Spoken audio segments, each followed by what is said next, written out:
kebebasan berinternet sehat. Sebelumnya, kalian udah pernah belum? Sama Ikuan, belum ya? Mungkin dari saya dulu. Perkenalkan, nama saya Rizky Bintang Fadila. Nama saya Muhammad Diri. Saya Surya Dianita. Saya Christian Bintang, biasa dipanggil Christian. Jadi sebelum kita masuk ke materi utama, tadi kan udah tes nih. Kita bakal ngambilin sebuah video tentang prodi kami. Jadi kami kan dari prodi teknologi rekayasa internet. Kalian pasti mau tahu nggak keseharian kami kuliah itu ngapain sih kok bisa sampai ke prodi? Boleh ya. Jadi ini akan kami setelin dulu sebuah video. Boleh? Kalian bisa tonton. Jadi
networking, programming, lalu IoT, lalu database juga ada, lalu jaringan server juga ada.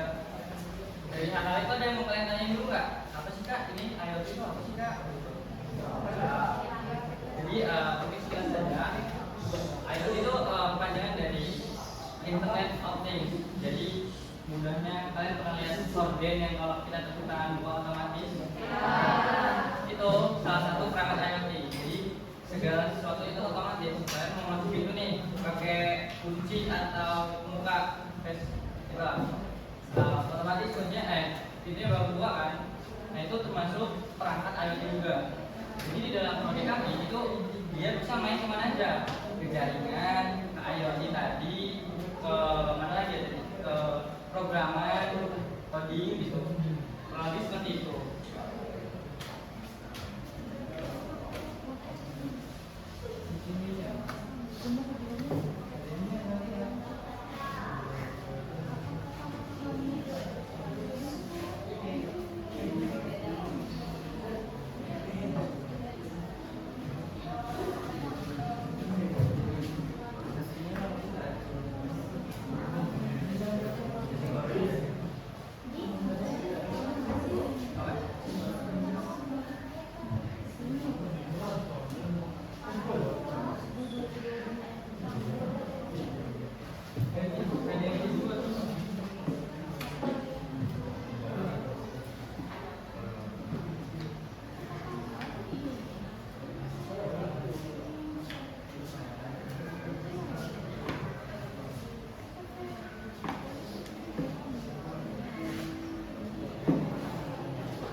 itu penyedia perangkat jaringan, lalu ada AWS, Adobe, lalu ada ASDI salah satunya.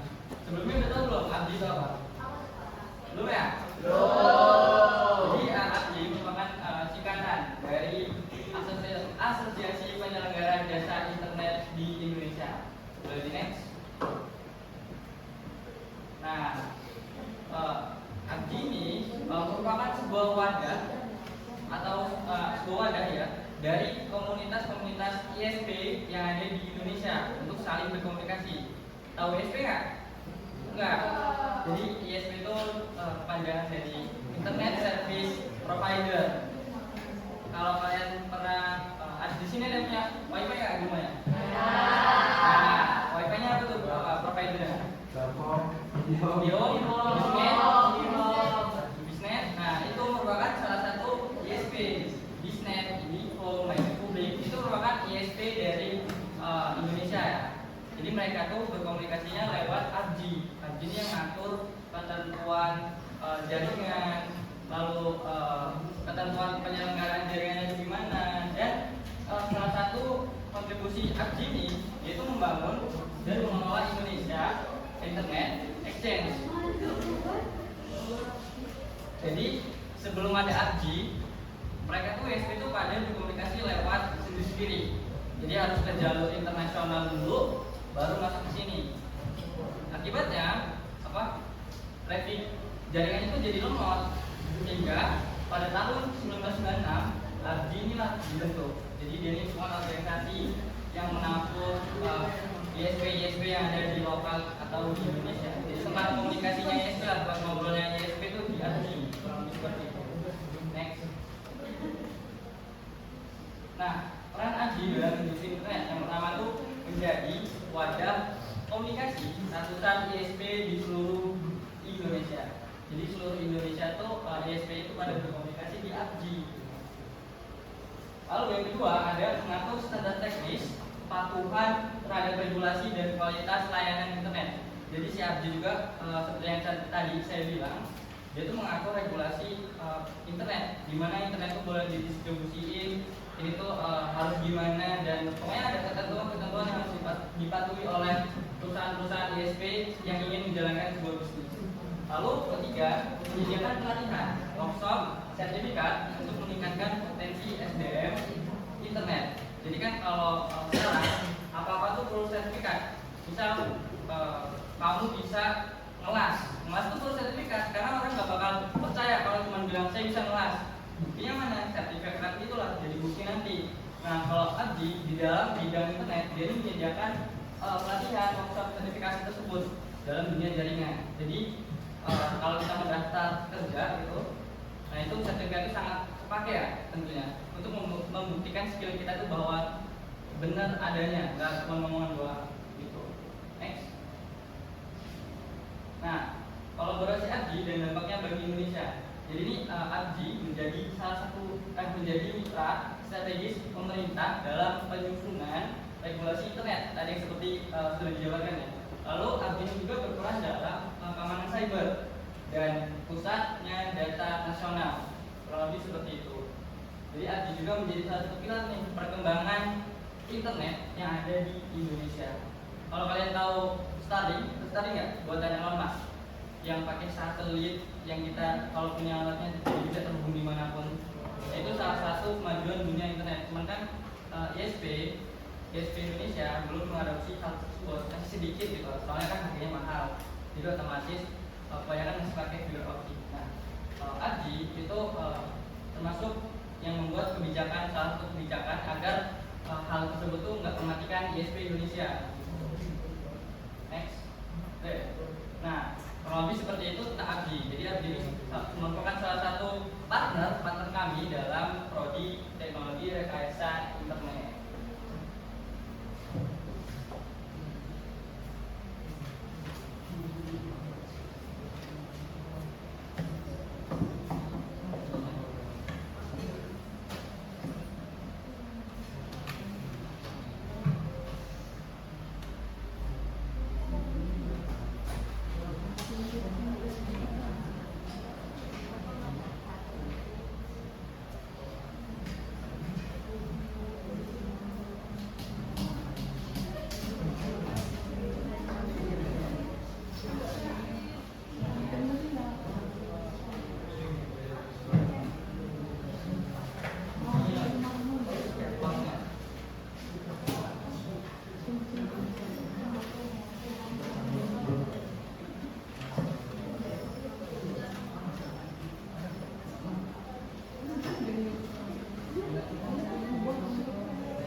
ketiga, kelancaran kebiasaan internet sehat.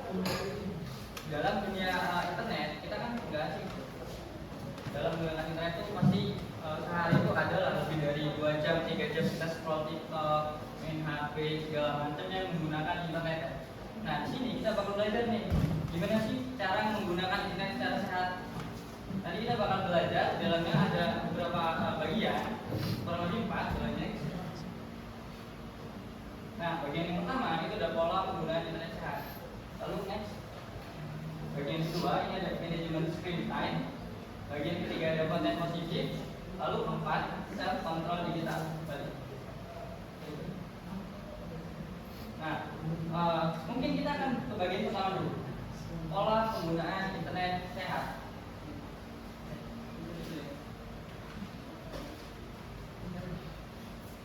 Nah, di dalam pola penggunaan internet sehat ini nanti bakal dijelaskan nih pengertiannya. Boleh di next? Pengertiannya, kebiasaan berinternetnya, dampak kebiasaannya, dan gimana sih cara membangun pola sehatnya untuk berinternet tersebut. Next. Kalau kita ngomongin pola penggunaan internet sehat, ada yang tahu nggak? Pola aja. Pola itu apa? Pola. Ada yang mau jawab? Tunjuk tangan. Ada yang mau jawab? Gak apa-apa nggak? Salah juga nggak apa-apa nggak? Pola itu apa? Polanya aja, nggak sampai penggunaan internet sehat. Yang jawab nggak? Boleh tunjuk tangan, nggak apa-apa. Harus berani. Yang jawab nggak? Boleh? Nah, bagus. Boleh tuh. Suatu konsep atau suatu bentuk. Jadi pola kurang lebih suatu konsep atau bentuk. Kalau kita kombinasikan dengan penggunaan internet sehat, berarti suatu bentuk cara kita melakukan interaksi dengan internet secara sehat ya, tentunya tertib dan tidak menimbulkan efek samping negatif. Boleh di next? Kalau kita ngomongin apa itu pola penggunaan internet sehat, jadi pola penggunaan internet sehat adalah cara kita berinteraksi dengan internet secara tertib, baik, bertanggung jawab dengan mengatur waktu, membatasi aktivitas, terutama dalam media sosial ya, menjaga privasi, bersikap etis, dan fokus pada hal positif seperti produktivitas dan pembelajaran. Itu untuk pola penggunaan internet sehat.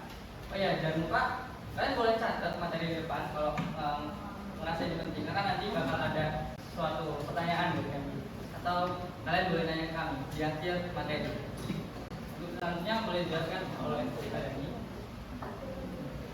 Oke, selanjutnya kita masuk ke bagian kebiasaan dari internet yang sering terjadi.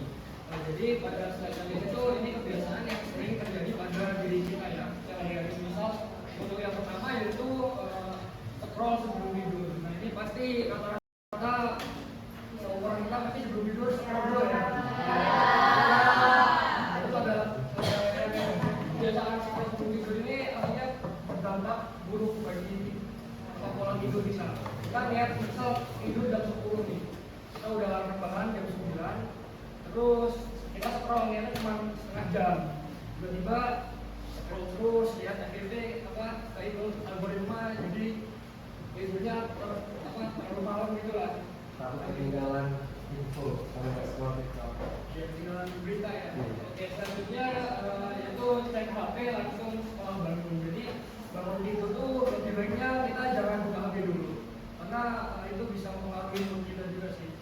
Kemudian kita dibuka dulu terus olahraga dulu lah.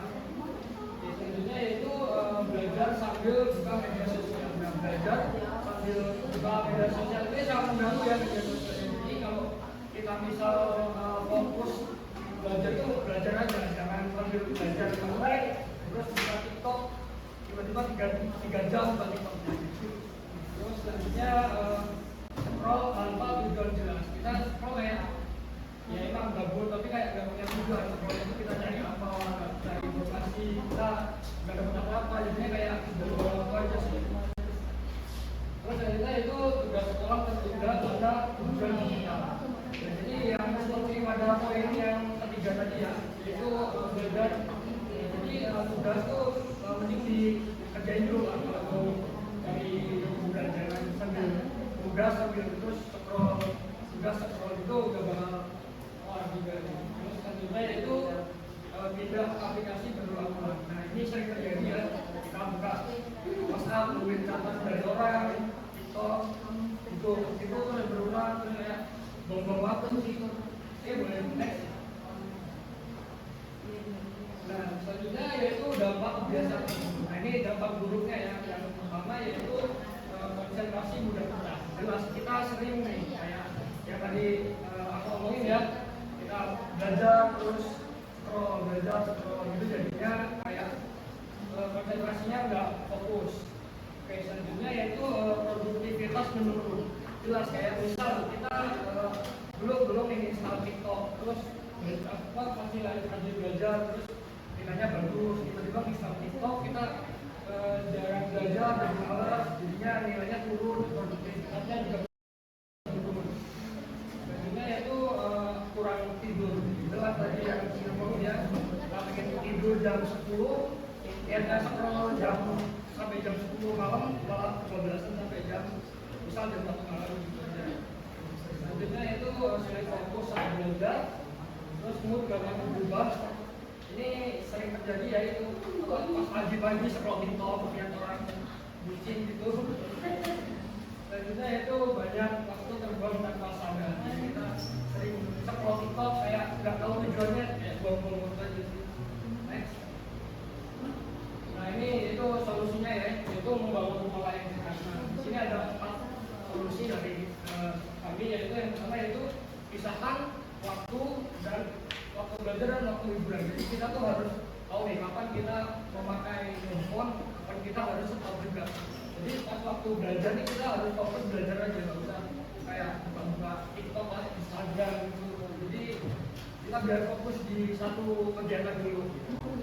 Oke, selanjutnya yaitu kurangi penggunaan HP di pagi hari. Jadi pagi hari itu mungkin kita produktivitasnya yang lain aja, kayak bisa belajar atau membaca buku, bisa jogging juga pas libur. Oke, selanjutnya itu dari HP 30 sebelum tidur. Jadi ya tahu tadi ya, kalau kita itu suka kebablasan mending 30 menit sebelum tidur HP-nya disimpan aja.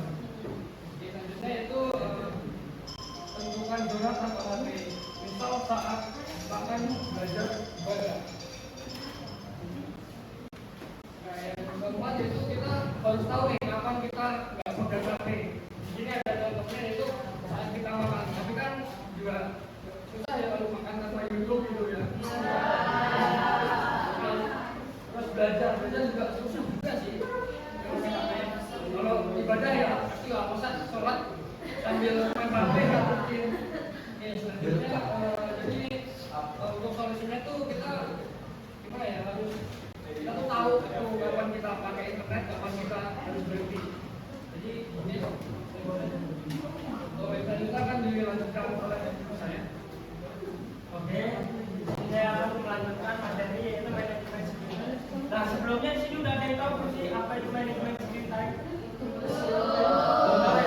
Nah di sini itu manajemen screen time itu dibagi menjadi 3. Yang pertama pengertian, lalu dampak screen time, lalu solusi dari screen time. Nah di sini sedikit penjelasan pertanyaannya, apa itu screen time? Di sini udah ada yang jawab belum? Ya. Nah jadi screen time itu adalah waktu penggunaan kita menggunakan handphone, menggunakan tablet atau laptop. Nah di sini biasanya kalian ini menggunakan HP itu rata-rata sampai berapa jam sehari? Rata-rata sampai 6 jam ya. Nah biasanya digunakan untuk apa sih? Kayak belajar kah? Atau belajar ya?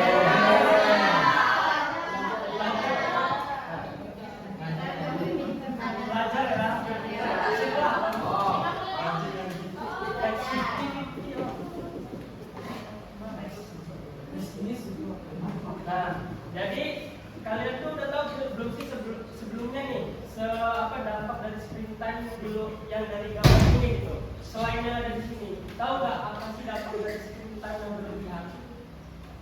Tanpa yang ada di sini, kira-kira tahu nggak kalian? Nah, jadi kalau udah screen time, mata cepat lelah ya, jelas lah ya mata cepat lelah. Karena kan kalau kita main terlalu berlebihan itu kan kadang matanya capek ya. Nah, seperti itu juga. Jadi jangan terlalu berlebihan, makanya dibatasi. Lalu untuk malam tidur rusak ya kan. Kita ya kayak malam tidur malah ujung-ujungnya dari jam 12 tadi sama aja kayak penjelasan yang saya tadi ya. Udah dijelasin kan karena tadi kan kalau kita tidur malam ujung-ujungnya cuma terlalu jam akhirnya berlebihan baca sampai malam lagi. Di sini ada nggak yang pernah kayak gitu? Berlebihan gitu. Ujung-ujungnya tidurnya subuh. Cuma karena scroll ya yang menggunakan. Nah jadi itu adalah tergantungan dengan padahal gitu. Lalu overstimulasi yang kepala penuh sudah pernah. Nah karena apa? Overstimulasi itu adalah semua yang ada di dalam yang kita lihat dan kita tonton itu masuk ke dalam otak kita semua. Dan itu tidak mencakup untuk penguatan otak kita. Karena kan kita juga punya batasan ya. Kadang kita juga kan belajar itu capek ya. Kadang kalau udah capek gak masuk kan? Iya. Begitu juga otak kita ini butuh refreshing. Makanya jangan sampai overstimulasi. Nah jadi waktu belajar juga terganggu karena tadi karena kita terlalu ya. Nah, jadi di sini ada cara mengontrol screen time atau solusi dari screen time ini. Nah, di yang pertama di sini bisa kita lihat itu cek laporan screen time setiap hari. Nah, cara ngeceknya tahu nggak kalian bisa di mana? Nah, di handphone kalian itu kan ada sih yang namanya kalau kita misalnya pakai WA itu berapa jam? Nah, itu adalah dari cek laporan screen time. Nah, untuk pembatasan biasanya di sini untuk rekomendasi itu menggunakan digital wellbeing. Kalian udah tahu belum aplikasi digital wellbeing? Nah, ada ya di Play Store atau di App Store itu bisa kalian cari aplikasi wellbeing itu adalah aplikasi yang kayak misalnya kalian itu bisa mengontrol WhatsApp, TikTok, game dan yang lainnya. Itu bisa kalian kontrol lewat situ. Misalnya WA ini misalnya cuma kalian bisa lihat status tapi nggak bisa chat atau bisa chat tapi nggak bisa lihat status. Tapi ada waktu jamnya dia bisa diatur. Misalnya jam 10 dia nggak bisa, nanti jam 11 dia baru bisa. Dan begitu juga yang lainnya. Nah makanya itu kegunaan dari wellbeing digital tadi. Nah, selanjutnya di sini yang saya jelaskan komputer. Masih semangat nggak? Enak ya sebenarnya bersemangat. Udah mau pulang ya? Kabar ya? Ini mau lama apa cepat nih? Oke. Baik, konten. Sebelumnya ada yang tahu nggak konten itu apa? Pengertian konten deh. Nggak tahu konten kak? Velocity. Oke, jadi konten itu sebuah informasi yang kita bisa dapatkan melalui dunia digital ataupun mungkin dunia nyata ya teman-teman. Konten itu dibedakan menjadi dua. Ada yang tahu?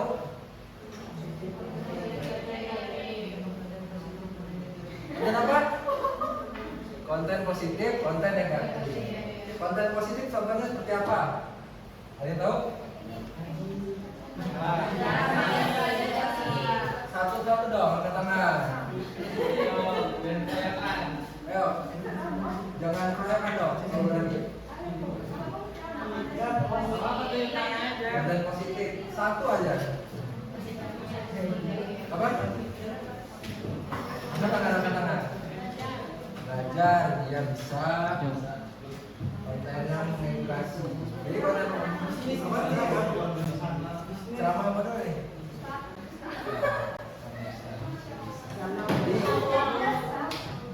Banyak ya macam-macam konten positif itu bisa kita lihat dari lingkungan sekitar kita maupun di medsos ataupun lingkungan keluarga. Mungkin kalau konten negatif ya pasti udah pada tahu lah ya. Udah bisa soal. Di konten negatif itu konten yang istilahnya kebalikannya dari positif yang komunikasi. Benar ya? Contohnya tuh seperti bully, penyebaran hoax ataupun yang nggak jelas sama kayak slot. Mungkin kadang dari konten tersebut terdapat dampak, solusi dan cara mengatasinya. Bener nggak? Dampak dari konten positif itu apa? Ya, tadi kita bisa mengedukasi banyak orang, terus kita dapat pembelajaran dari konten tersebut, lalu kita aplikasikan dalam kehidupan kita sehari-hari. Dampak dari konten negatif itu ya tahu lah, mungkin otak kita kan punya kemampuan kalau kita lama-lama nonton video yang gak baik, itu otak kita tuh akan mengecil, ya bisa juga terbawa arus. Mungkin coba bisa di next dulu.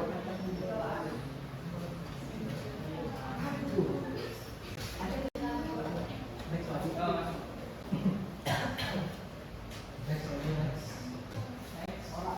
lagi.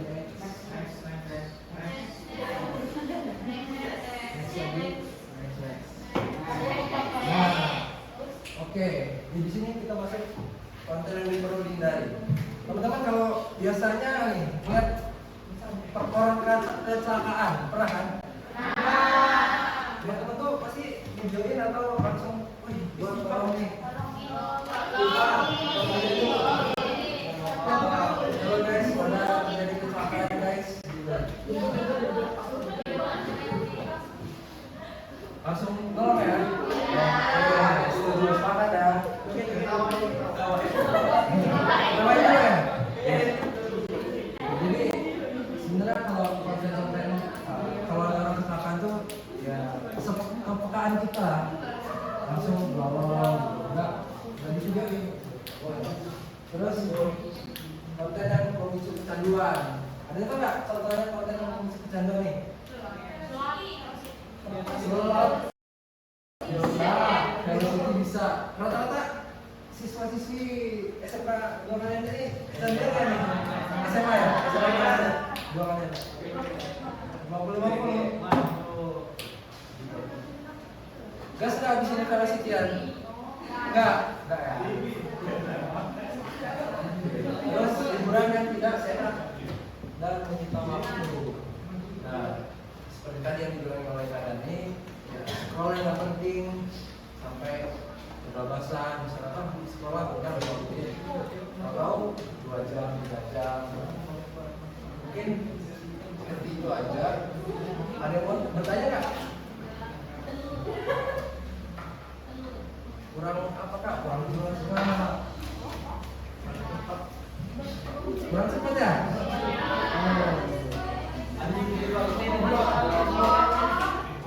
Kalau ada yang ingin ditanyakan, mungkin udahan aja kali ya.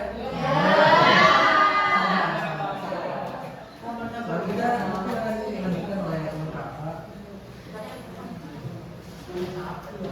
Tadi ini siapa namanya? Ayo, siapa? Kakak Nana.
Nah, yang ketiga, tidak bisa berhenti scroll sosial media.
kami perlu sebuah simulasi nih. Ini kan ada 3 blok nih ya. Kita bagi masing-masing blok itu menjadi satu kelompok. Nah, tugasnya apa? Nanti kami berikan solusi. Kalian cukup diskusikan saja. Lalu kalian tunjuk juru bicara kalian dari kelompok masing-masing dan presentasikan ke depan. Nah, nggak susah kok sebenarnya. Nanti ada 3 kasus ya kan? Kasusnya apa itu? Jadi kasus yang pertama tuh mungkin contohnya kita kasih kasus misalnya scroll TikTok lebih dari 4 jam.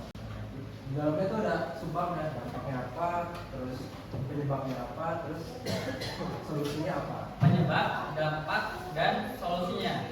Nah, nanti kalian cukup ngomong aja tunjuk satu juru bicara, lalu presentasikan sini. Diskusikan. Bisa kalau beri 2 juru bicara boleh, 1 boleh, tapi 1 lebih baik. Nah, ini kan ada 3 kelompok nih ya. Sebelah kiri kelompok 1, tengah kelompok 2, sini kelompok 3. Untuk kelompok 1 apa nih kak? Kasusnya kak? Mau yang dari mana? Kelompok satu. Sini kelompok 1. Bisa ditulis.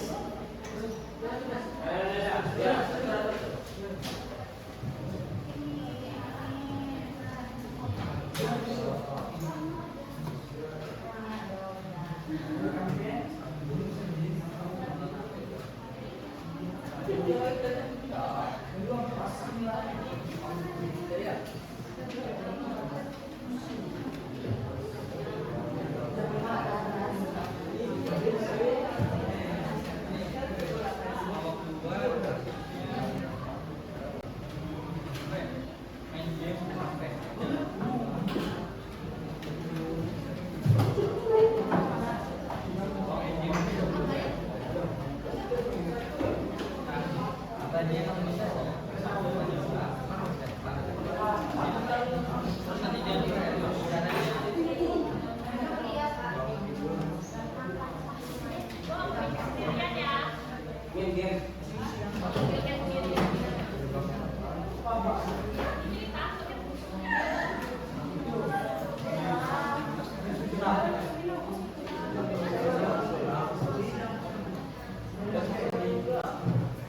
Nah, ini tuh yang pulang ya.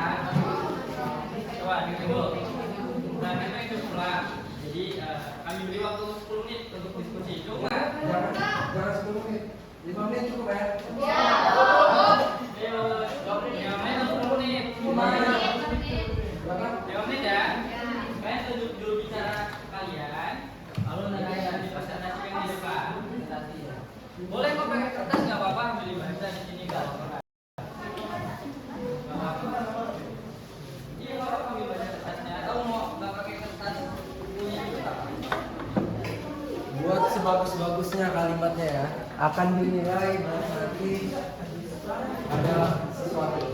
Boleh kalau mau duduknya ngedekat, mengikat atau yang bagian diskusi.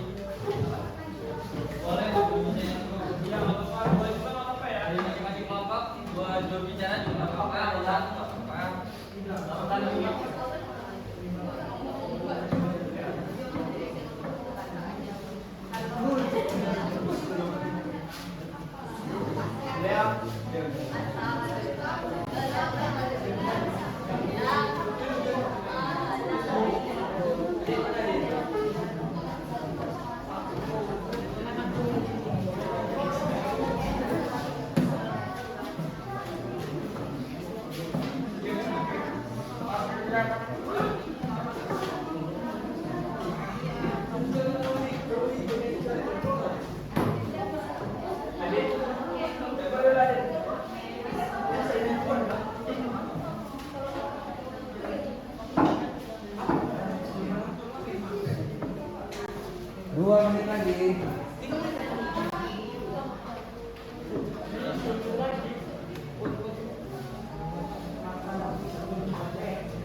Oh, selesai dulu.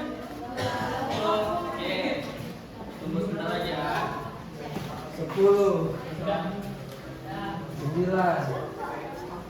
Siapa jumlahnya? Belum tuh. 8,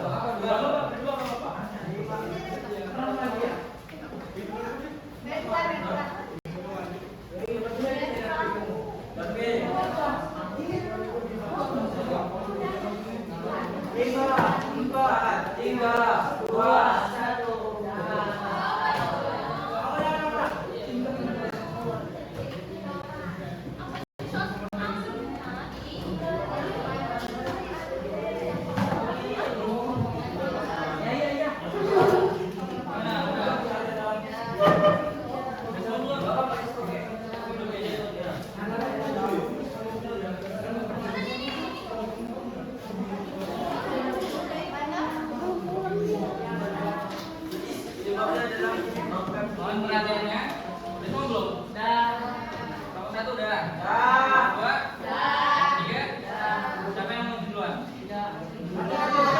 Boleh. Ya, urusan.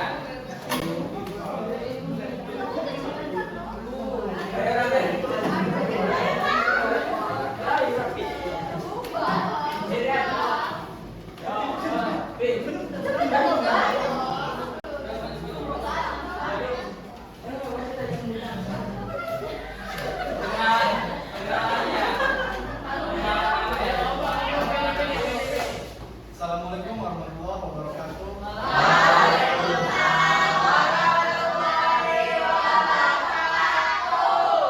Izin memperkenalkan diri, nama saya Agis dan teman saya. Di sini saya ingin menjelaskan dampak dari makan sambil nonton HP dan penyebab serta solusinya. Dampak dari makan sambil main HP yaitu seperti kurangnya pencernaan karena fokus ber HP dan lagi aku main HP gitu ya. Nah kita nih nggak 12-an gitu makan kebanyakan terus obesitas.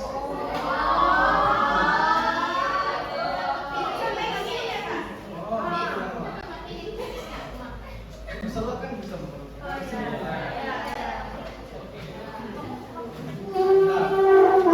Kan kayak apa vitamin itu kurang karena kurangnya gitu.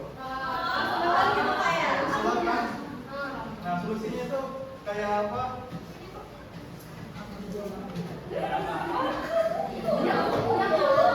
Kayak biasanya apa?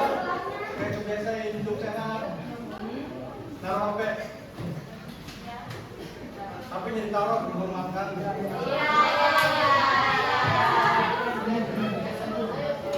Terus biasanya juga biar ngomongin HP pas makan.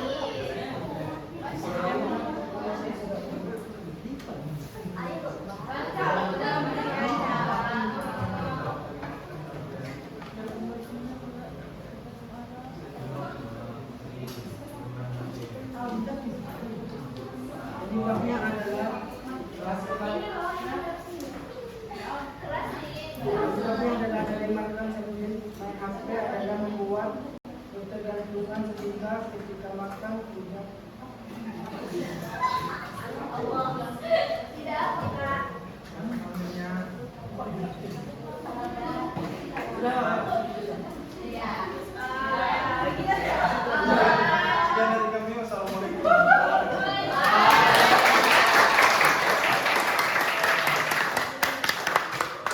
Nomor 2 boleh maju. Masih dia maju. Oh, kamu ngomong sini.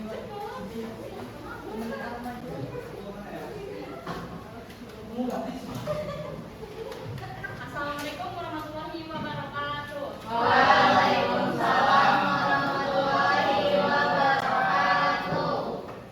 Perkenalkan, nama saya Nora Gismulani. Saya Bunga Amalia. Jadi di sini kami akan menyampaikan dan menjelaskan penyebab main game sampai jam 2 malam. Nah, jadi penyebabnya di sini kurangnya rasa sosialisasi dan lingkungan pertemanan. Terus itu juga ada pengaruh pergaulan serta rasa percaya diri yang lebih baik di dunia game. Nah, kenapa kita bisa ambil itu? Karena sebagian dari teman-teman kita bisa jadi contoh. Lupa kan? Iya. Terus di sini dampaknya bakal dijelasin sama rekan saya. Nah, jadi di sini ada dampak dari main game sampai jam 2 malam. Yang pertama itu kecanduan game, terus menghabiskan uang buat top-up gitu. Terus membuang-buang waktu belajar yang terganggu, waktu tidur yang tidak teratur karena main gamenya sampai larut malam. Terus fokus dan emosional juga terganggu dan mata cepat jadi lelah. Terus di sini solusinya ada membatasi penggunaan HP, memperbaiki pola tidur dan bersosialisasi di kehidupan nyata, mengganti bermain game dengan penggunaan HP secara bijak. Sudah kan? Sekian penjelasan dari kami. Kami akhiri. Wassalamualaikum warahmatullahi wabarakatuh. Waalaikumsalam. Oke, selanjutnya dari kelompok 3.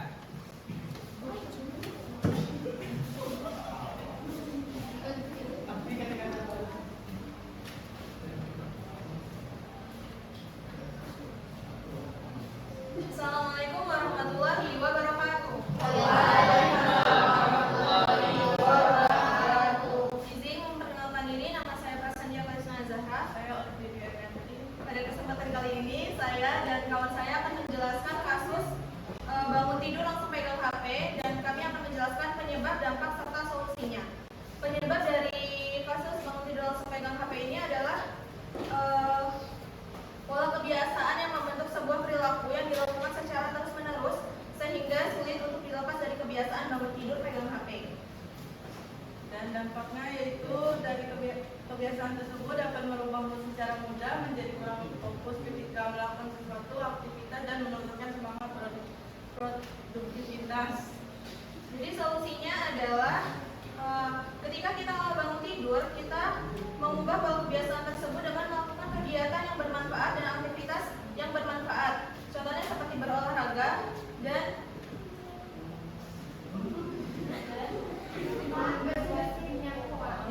bersih ya.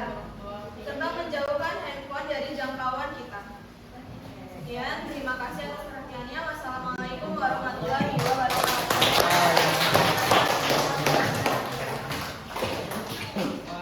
Bagus nih idenya atau penyelesaian pada keren. Kira-kira mana yang paling keren? Dari kamu 1, 2, 3. Ada semuanya keren ya, semuanya keren. Jadi kami terima kasih banyak telah berpartisipasi dalam simulasi tersebut. Mungkin selanjutnya ada yang ditanyakan tentang materi atau ada yang ingin ditanyakan hal lain gitu? Atau kami yang bertanya deh? Gimana?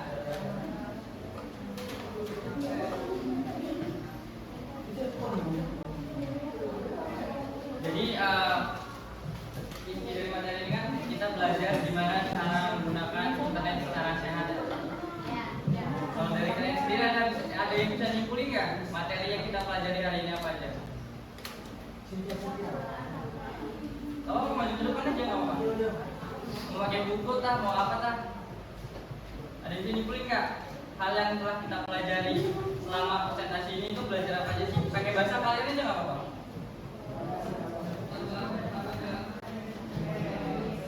Ada sesuatu? Ada nggak? maju aja. Simpulin. Oh, dan itu kamu belajar ini loh, ini penting. Ayo. Apa simpulin? Kita belajar apa di ini?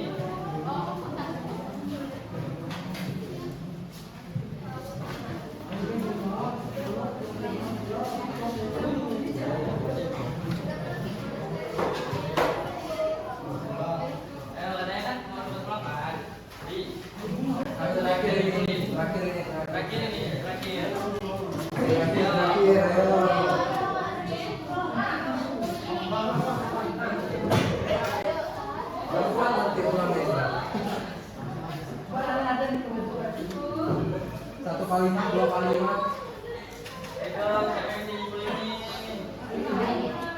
Maju jangan apa-apa, membawa kaki nggak apa-apa. Nggak apa-apa ya. Nggak ada salahnya benar, nggak ada salahnya.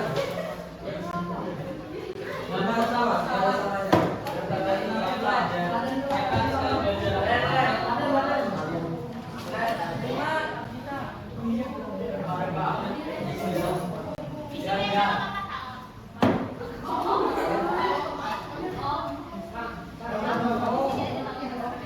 Di sini boleh, kalau nggak berani maju, belum berani nggak apa-apa. Ya, kalau belum berani maju dari bangku nggak apa-apa, kalau boleh nggak apa-apa. Jangan lupa dikasih dulu ya, baru bisa diisi.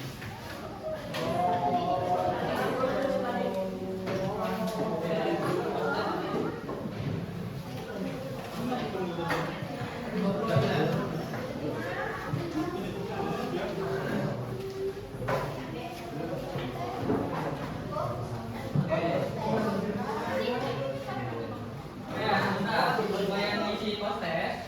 Di sini kan ada indikator nih, konstannya. Jadi sini ada indikator A, B, C, D, E. A itu tidak paham, B itu kurang paham, C netral, D paham, E sangat paham. Jadi indikatornya kayak gitu ya. Gak apa-apa, dicoret aja gak apa-apa. Di titik X gak apa-apa.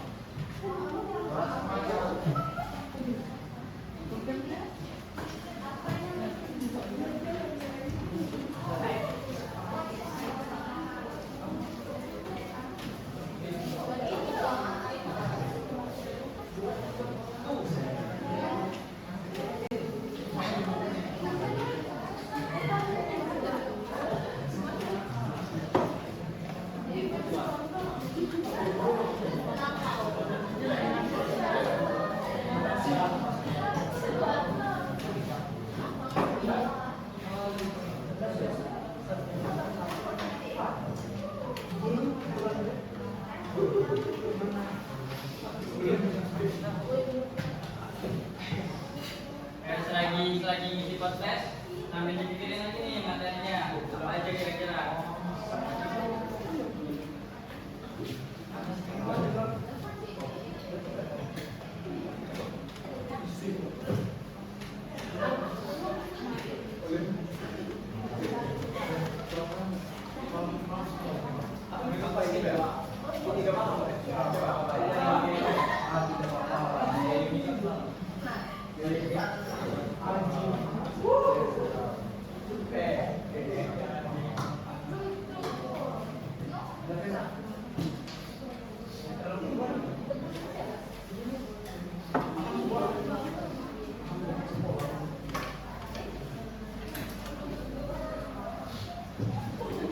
Nama, tanggal, kelas, jangan lupa diisi ya.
Ayo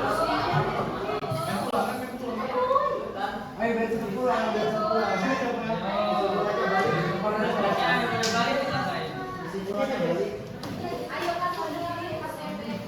Apa ini?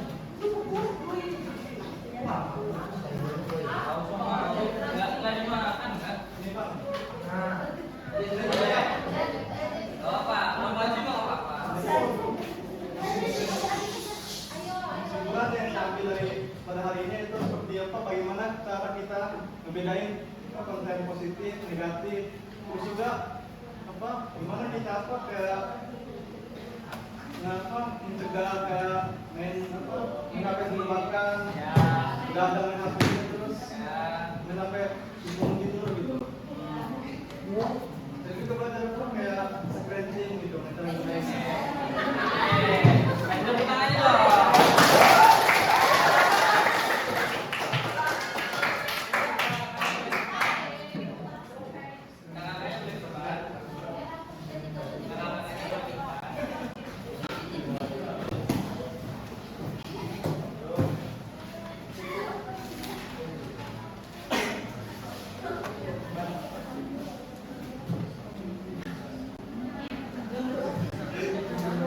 Jadi sepertinya kita sudah berada di akhir kegiatan pada hari ini.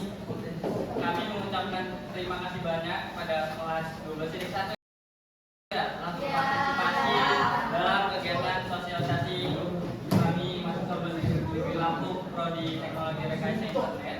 Dan kami juga minta maaf apabila banyak kekurangan dalam penyampaian materi atau perkataan yang tidak disenangi. Kami minta maaf. Sekian dari kami. Wassalamualaikum warahmatullahi wabarakatuh.